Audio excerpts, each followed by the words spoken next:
Hey there, welcome to our AP Legal Zone podcast, brought to you by AP Lawyers. We are your top fix for all weekly law updates, including family, immigration, wills, and estates law.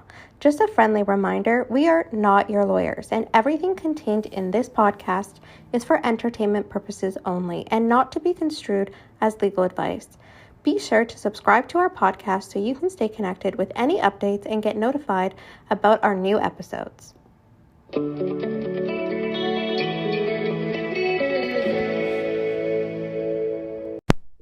Hello, I'm Angela Princewill. And I'm Sherine Abdi. And our topic today is why income source matters. If you're going through, a separation or divorce and child and spousal support is an issue, the income on which support is based matters. And here's why. We're actually going to go through 4 kind of high level reasons on why the type of income that a person earns matters. For most people, I would say the vast majority of people are in employment incomes. A lot of people's taxes get deducted at source.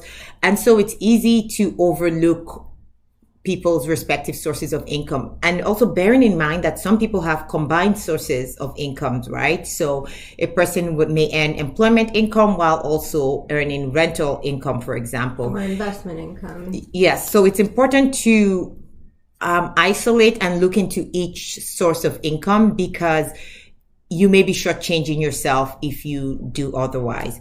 And one of the reasons why income type matters is the tax rates that you pay, right? So for, if you're earning income in the highest tax bracket and you're an employee, you're probably looking at about 53.53%. That's what it would usually come to in Ontario.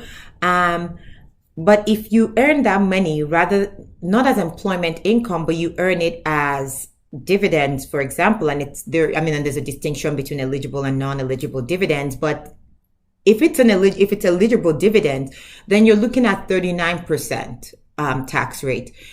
The difference between 39% and 53% is a whole lot of dollars that can be applied towards paying support to the other party, right? Drew, do you want to talk about maybe capital gains? That's another, Yeah, so also if you maybe sold a property in a particular year or an investment and you're attributing capital gains, for the most part, you may be taxed at half the gain, which is inappropriate if you're looking at support just based off that premise. You could also have losses, capital losses that you can attribute to offset some of those gains. So you might be earning your income and your tax rate may be entirely different. So, while you may earn the exact same in value, I wouldn't be paying the tax. And one person, so that leaves more dollars in a person's hands with which they can pay, which needs to be attributed to them. So and all hope is not lost for the person that is taking advantage of this,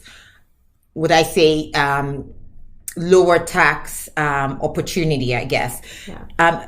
You're expected in family court, you're expected to be smart about your income, you're expected to maximize your taxes. That's what it is, the way it is. So no one judges for that.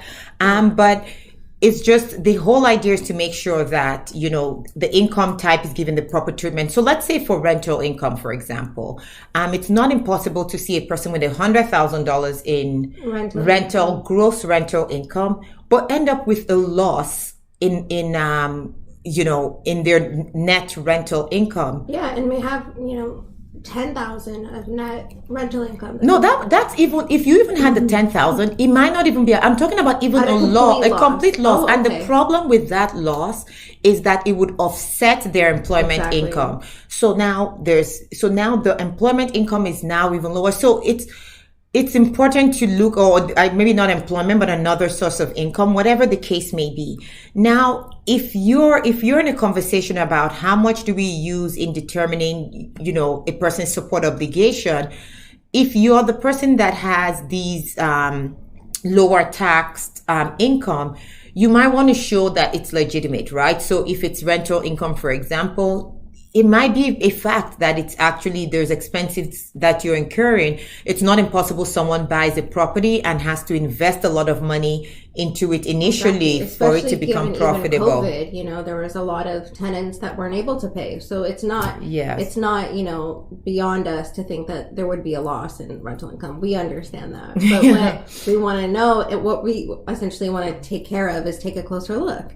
See what those numbers are, especially if, they are the support payer and our client's the recipient. Yeah. We want to make sure we exercise every avenue and get them, the best disclosure that we can and the appropriate means of income. And take advantage of the lower taxes that someone's paying. For example, depending on your background, you may even be tax exempt in Canada. So again, in that case, we can't treat your $100,000 income the same way it will be another person's 100,000 would be treated, because you're getting yours completely tax free. So that again is why we don't just want to hear just a number thrown out. You want to see, what does this relate to? How did this money get made? Another reason why income type matters is because of how much control a person can have over how much they earn and when. And in this case, I'm thinking mostly about people that have corporations. Yes. Because if you're the sole owner or one of the primary shareholders of the corporation, it's just an arbitrary decision on how much you decide to pay yourself as a dividend. Yeah, or how much you want to draw as a salary if you're paying yourself as an employee. And then, so many different you can make $1 million, pay yourself $100,000 because that's enough to meet your expenses, and run all your expenses through the corporation. So and now you have $900,000 or whatever is left over sitting in the corporation, growing in there for you while you're paying support on this lower amount. And again, I keep going back to, that's not unreasonable to do for financial planning purposes. But if we're trying to uncover how much a person should be getting in support, and we want to make sure that the maximum amount is available for support, then we're going to look into how much control, right? If you have a corporation and you're a primary shareholder, we're going to assume you have control over how much you're earning. We're going to take a look at the financial statements. We're going to see what assets are available, where the money is actually, if it's sitting there, it's going to be forming part of some sort of income. But ideally, what we're kind of getting to say is, what you report to CRA is not how we're going to treat your income for family law purposes. Yeah. I found, so recently I had a file where, the ex has a corporation, and in this case it's the ex-wife has a corporation, and we're exchanging disclosure for calculating proportionate sharing of children's Section 7 expenses. So I want to see how much money is available to the ex-wife to contribute to the children's expenses with the husband, that's my client. And I noticed that, the income was about 200,000, but then I'm hearing about the lifestyle and things like that. So I look back on the financial statements of the corporation, and I see there's these shareholder loans being drawn. And I'm like, okay, because again, my clients say, no, we lived a lifestyle that had required a lot more income than what I'm seeing here. And what I noticed was, in the last couple of years during the separation process, rather than drawing, $400,000 as income as would ordinarily have been done, or not necessarily income, whatever way the money was gotten, dividends, whatever. But in this case, it's left in the corporation. Instead, she's taking loans from the corporation. That's not going to appear on your notice of assessment. It would ordinarily not be considered income. So again, that's why the income type matters, because if she were a regular employee, she would not be able to do this, right? So and even in looking at, if you're paying, for example, tuition, for a child, you may carry over some of those unused tuition credits as a parent. And then, reduce your income. So there's so many different factors, and, where you say, I can't afford to pay this, expense, as you said, I can't afford to pay this. Then we would look at, okay, well, you're offsetting some maybe tuition costs or credits you're getting for this. So your income should have been this, and so there's some funds available. So there's so many different elements to income. Obviously, if you're a T4 employee, who doesn't own a corporation, it's a little more simpler. Yeah. I mean, T4 employees can still write off, Yes, there are certain can get those eligible deductions. expenses. But no, on I mean, employer. like your example with the funds that are being, or the tuition credits. Yep. And again, that's all fine to deduct, make all of these deductions. I think I'm more concerned about the source of income, because in terms of some of these deductions, you can take it on whatever income that you have. That's fine. It's available to everybody. But there's some that are only available to specific income types. So, the capital gains, for example, is not available to the tax treatment for capital gains is not available to anyone else.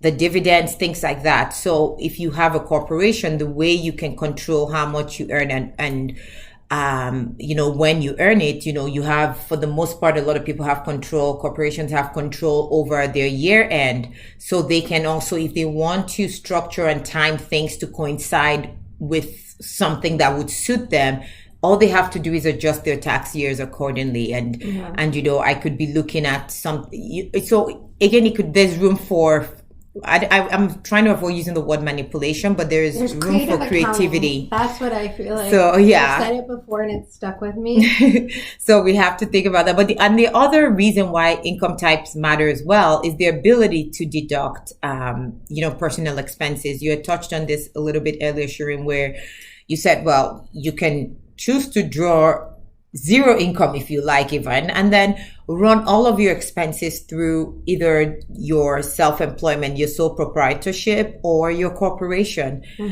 A lot of employees don't have the benefit of doing that. So if we're treating your business income and just looking at, okay, what's the net amount you made, and using that as your income for support purposes, it wouldn't really be consistent, considering that a person that's earned $100,000 as an employment income has to buy their gas, their lease payments, and things like that. They can offset certain things, whereas an employee can't. So if you're self-employed, you could write off your lease payments. You could pay for your gas through the business, various subscriptions, memberships. A lot of people do that with their pre-tax income. So rental income, rental renovation, anything really, like this can go on, but ideally, so there's a lot of room for expenses and deductions there. Discretionary ones as well. Another thing people can also do in these situations is, if they have a new spouse, for example, they could choose to pay that spouse an income, right? So that's something, again, we need to look at closely, because it reduces the money that's available. And the way that would sort of play out in an example would be, take my 100,000, pay my spouse 50,000 for whatever I want to call it, and then I only take 50,000 income, and it's only my income that's being looked at for support purposes. However, my spouse has the other half of the income.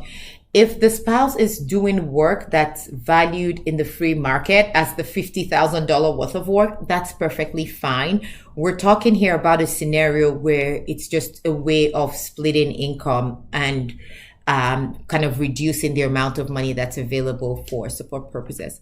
So the last reason we want to touch on today is unreported income, or simply put, cash income. So it's one thing to talk about, we're talking about monies that have made their way into CRA's knowledge for the most part, or to some kind of financial statement or ledger. What about all those monies that go unreported? Exactly. Cash income, under the table income. Yes. And if we are able to find some sort of history of that, we will.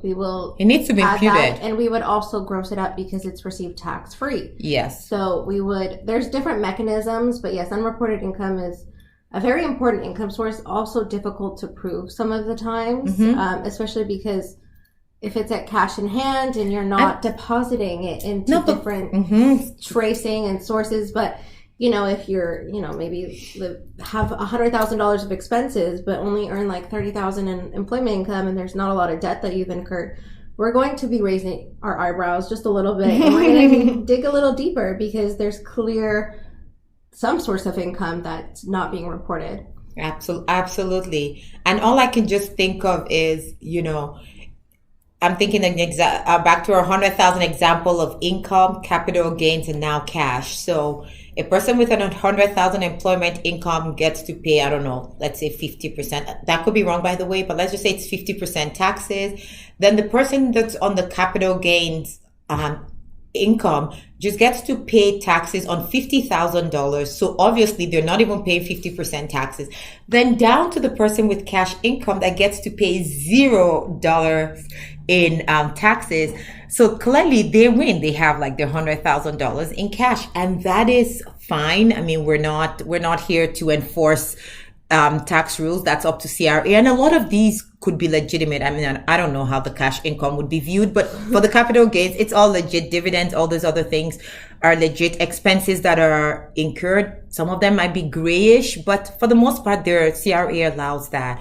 But you can see from my oversimplification that it could make a huge difference in the money that is available to you as a support payer to pay support, and also that the recipient can get to, financially support themselves as well. So long story short, income types matter because all incomes aren't created equal. That was also corny, but all right, guys, thanks and bye for now. Thanks for listening and joining us in the AP Legal Zone. We hope you enjoyed this episode. You can find more episodes by searching AP Legal Zone on anywhere you watch podcasts. Be sure to subscribe to our podcast today so you can stay connected with any updates and get notified about any new episodes.